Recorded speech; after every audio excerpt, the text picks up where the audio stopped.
Le Mozambique emboîte le pas à la Centrafrique. Depuis plusieurs années maintenant, la province de Cabo Delgado dans le nord du Mozambique est confrontée à une insurrection armée de terroristes de Daesh. Ces derniers mois, plusieurs attaques revendiquées par un groupe qui a prêté allégeance à Daesh ont fait plus de 3000 morts, en majorité des civils, et plus de 700 000 déplacés selon l'ONU. Le président mozambicain a gardé ses distances et n'a pas succombé aux pressions de l'Occident et a continué à opter pour une résolution du problème du terrorisme en interne et au niveau régional. Les seuls occidentaux que Maputo a acceptés sur son territoire, ce sont les formateurs de l'armée nationale mozambicaine et c'est tout. Au niveau régional, la SADC a validé en juin l'envoi de troupes sur place pour 10 millions d'euros sans préciser de calendrier et l'Union européenne lance officiellement donc ce lundi sa mission EUTM de formation de l'armée mozambicaine.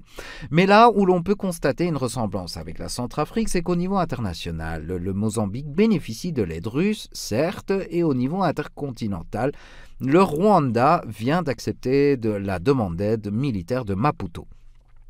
Le gouvernement du Rwanda, à la demande du gouvernement du Mozambique, commencera aujourd'hui le déploiement d'un contingent de 1000 personnes de la force de défense du Rwanda et de la police nationale du pays dans la province de Cabo Delgado au Mozambique qui est actuellement touchée par le terrorisme et l'insécurité.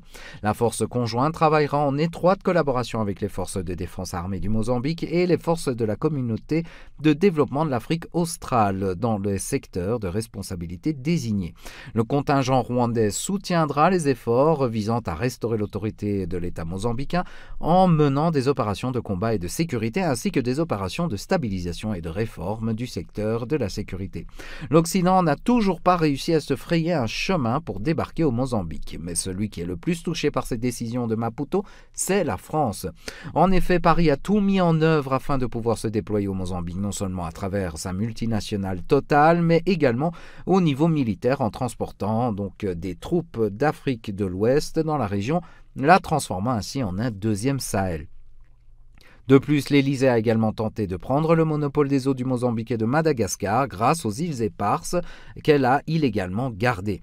Maputo n'a pas succombé et c'est d'ailleurs pour cela que l'armée nationale a pu récupérer la ville de Palma qui était tombée aux mains des terroristes de Daesh et ce, tout de suite après l'arrivée des soldats instructeurs américains et portugais dans le pays.